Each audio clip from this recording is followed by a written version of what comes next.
आप सबका प्यारा अमन चौधरी, अमानी फाउंडेशन का फाउंडर। मैं आप सबके सामने एक ऐसी कहानी लेके आया हूँ दो बच्चों की। ये जो लड़की है रिया, जो अभी 12th क्लास में पढ़ती है, और राहुल जो दिमागी हालत से ठीक नहीं है, अब नॉर्मल है और अभी बहुत ही मुसीबत में है। राहुल और रिया के माँ बाप का साया उठ चुका है और वो अभी अकेले अपनी एक दादी के साथ रहते हैं जो बूढ़ी है और देख नहीं सकती। आप सबको राहुल और रिया से मिलवाता हूँ।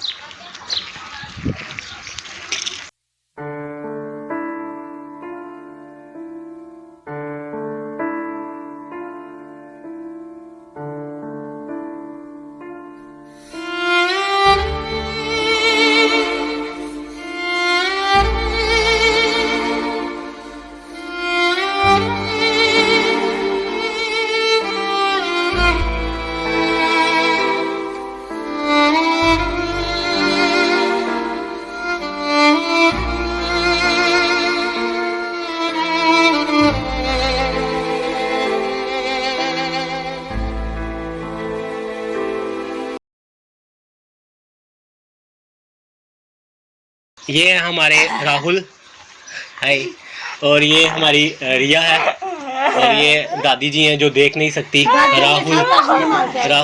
राहुल ने कुछ जो एक्टिव तो बेचारा बहुत है पर कुछ कर नहीं सकता, मजबूरियों का मारा हुआ है। हम सब इसके लिए बहुत ही ज़्यादा जो है प्रे करेंगे, आप सब मिलके भी प्रे करें इसके लिए, जो इसे भगवान जो जल्दी थोड़ा सा और एक्टिव करे और अच्छे से ये अपनी जो ज़िंदगी है थोड़ी बिता सके। आप मुझे सबसे पहले बताओगे कि आप कौन सी क्लास में पढ़ते हो अभी? 12th में लगी। 12th में। तो आप कौन से स्कूल में हो? शास्त्री नगर में, ठीक है। तो आपने कौन से सब्जेक्ट्स रखे हुए हैं? आर्ट्स पढ़ रहे हो आप, बहुत ही अच्छी बात है ये तो। आपको ज़्यादा से ज़्यादा भगवान पढ़ाए, आप दूर पहुंचो, यही हमारे जितने भी एनजीओ हैं, मैं जम्मू से भी अपील करूंगा कि आपके पास आएँ और आपको जितनी मदद हो सके ये सब एनजीओस करें, ठीक है। तो आप मुझे ये बता सकते हो कि आपके साथ आपके मम्मी पापा के साथ क्या हुआ था? मम्मा कब एक्सपायर हुए और पापा के साथ क्या हुआ?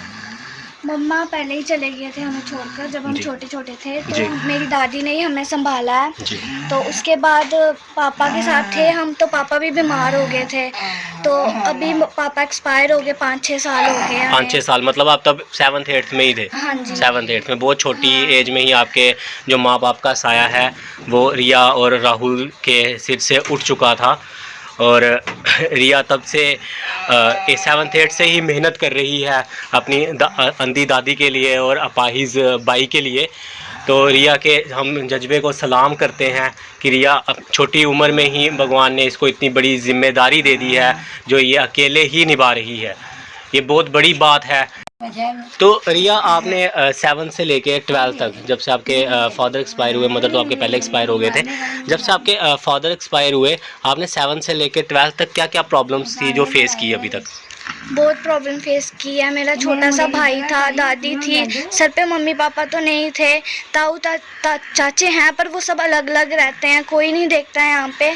उनकी तरफ से आपको कोई मदद नहीं मिलती है? पापा के जो ब्रदर्स हैं उनकी तरफ से कुछ मदद नहीं? अभी तक तो कुछ भी मदद नहीं मिली है, वो सब अपना अपना ही देखते हैं। तो मैं यही चाहती हूँ कि बस मेरे भाई को थोड़ी कोई हेल्प कर दे गवर्नमेंट, और मेरे भाई का ऑपरेशन हो जाए, ठीक हो जाए वो, और मेरी दादी की भी आई साइड वीक है, उनकी भी आंखें ठीक हो जाएं, और मुझे अच्छी सी कोई जॉब मिल जाए कि मैं अपने घर का सिस्टम चला सकूँ।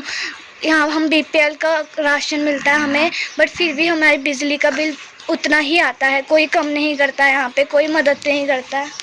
मैं अमन चौधरी, मैं अपनी government of India, central government से, स्टेट गवर्नमेंट से एक अपील करना चाहूँगा कि इन बच्चों की ज़्यादा मदद की जाए।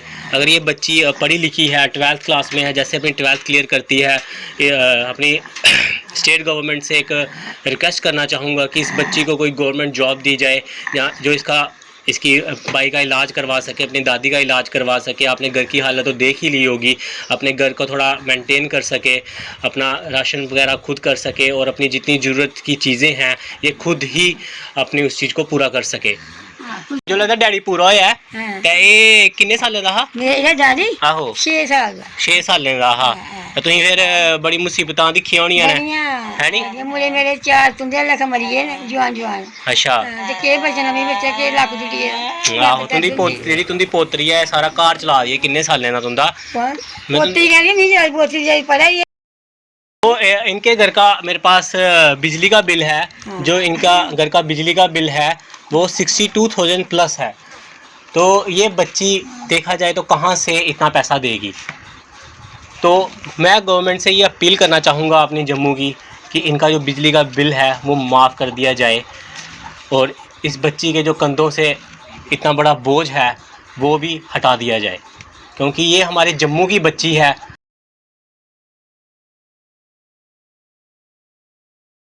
क्या चलो आप मुझे अपना घर दिखाओगे?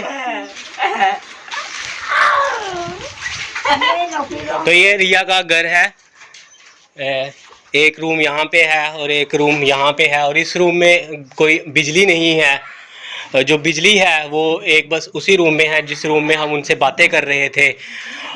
और ये इतना सा घर है, और मैं किस डिफरेंट एनजीओ से भी ये अपील करना चाहूँगा और गवर्नमेंट ऑफ इंडिया से भी अपील करना चाहूँगा और जम्मू की अपनी गवर्नमेंट से भी अपील करना चाहूँगा कि इनके घर का भी कुछ थोड़ा सा रेनोवेट का करो। बहुत सी स्कीम्स जो गवर्नमेंट लॉन्च करती है वो इन तक पहुँचती नहीं है जो पहुँचनी चाहिए। मैं यहाँ कैल्विन जी का बहुत बहुत धन्यवाद करना चाहूँगा। Calvin ji We Care team से हैं जो इस फैमिली की देखभाल कर रहे हैं पिछले 1.5 साल से। कैल्विन जी आज इस बच्चे को एक व्हीलचेयर भी है जो वो डोनेट करना चाहते हैं, जो अभी वो एक करेंगे। जैसे हम पहले दिन हम इधर में आया था एक दिन, तो मैंने इसको लड़के को बाहर देखा था व्हीलचेयर पे बैठे हुए, तो मैंने ऐसे इनसे साथ बात की। तो मैं जब अंदर आया तो इनकी बहन थी रिया से, दादी से मेरी बातचीत हुई, तो बड़ी ज़्यादा बुरी हालत थी इनकी। अभी तो फिर भी थोड़ा ठीक है, हमारे लोग आ रहे हैं, जम्मू के लोग आ रहे हैं, हमारे अच्छे लोग आ रहे हैं जिनकी मदद वगैरह करें, लेकिन फिर भी वैसी मदद इनके पास नहीं पहुँची। कोई एक दिन देता है तो बाद में भूल जाते हैं। लेकिन इनके साथ सबसे ज़्यादा मुश्किल ये है कि जो इसका भाई है, इसको एक इलाज की ज़रूरत है। इसके चेस्ट में कुछ हो गया बड़ा सा, आप देख सकते हैं।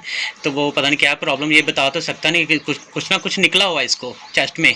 उसके दादी है, उनको भी दिखाई नहीं देता, उनका ऑपरेशन हो सकता है। जैसे लड़की को जॉब चाहिए और भी बहुत सारी मुश्किलें हैं। अभी जैसे ये बोल रही थी, मेरे चाचा था हमें नहीं पूछते हैं, लेकिन बात ये सारे अपनी अपनी लाइफ में बिजी हैं। लेकिन फिर भी बहुत सारे लोग ऐसे हैं कि जो इनकी मदद करना चाह रहे हैं। मैं सबसे साथ जम्मू वालों के एक रिक्वेस्ट करता हूं, जैसे अमानी फाउंडेशन यहाँ पर आया है, वैसे भी और लोग भी आएँ और इनकी मदद करें। जैसे इनके घर में अभी पंखा नहीं है, फ्रिज नहीं है, कूलर नहीं है, जैसे प्लस्तर नहीं हुआ, बड़ी ज़्यादा मुश्किलें इनके घर में आ रही हैं। मतलब कुछ मतलब हम डिफरेंट एनजीओ से, जैसे कि मैं आप सबको एक चीज़ क्लियर कर दूं कि ये बच्ची जो रिया है, ये जब तक पढ़ना चाहेगी तब तक पढ़ेगी। अमानी फाउंडेशन इसकी हर साल इसको बुक्स देगी।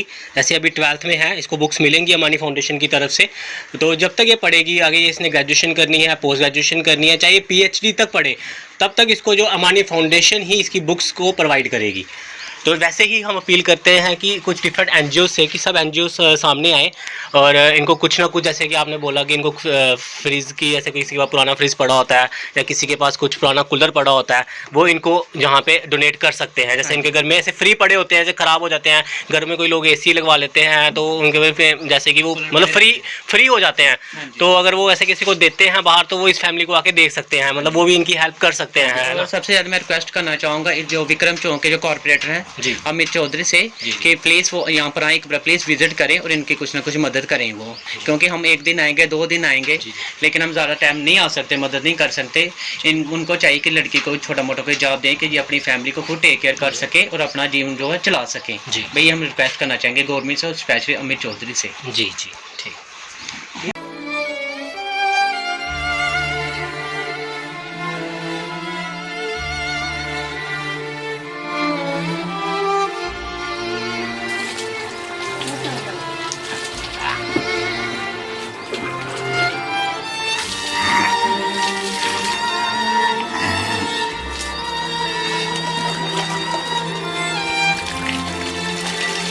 है